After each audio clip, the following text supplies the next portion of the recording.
The V plie is commonly used in bar exercise, and in today's video I'm going to show you how to get the best form plie.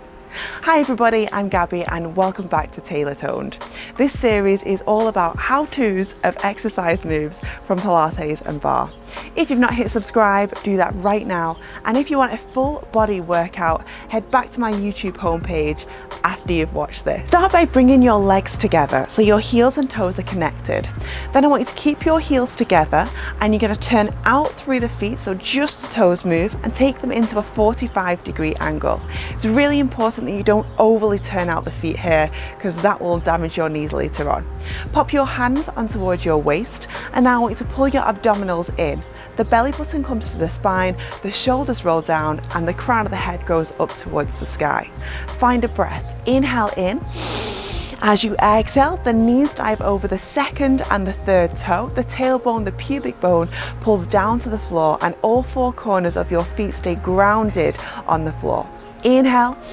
As you exhale, you want to lengthen through the knees, squeeze your inner thighs together nice and tight, and then come back into a standing position. A few common mistakes with this one is that you overly turn out the feet, and then when you bend the knees are going to roll forward and you're going to damage your knees. Second common mistake with this one is when you plie, the knees don't go over the second and third toe, they roll slightly in, and again you're going to damage your knees and drop the arches of your feet. Third common mistake with this one, when you plie, you stick your butt out looking like a duck. That'll damage your lumbar spine and you won't get in towards your thighs, your glutes and your inner thighs.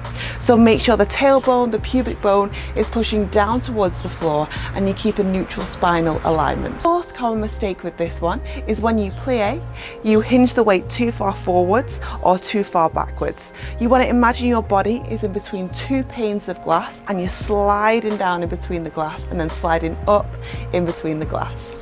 As you lift at the top, make sure you squeeze your butt together and squeeze your inner thighs together. In my classes, sometimes as well, I like to add a little heel lift to this exercise to get deeper into those thighs.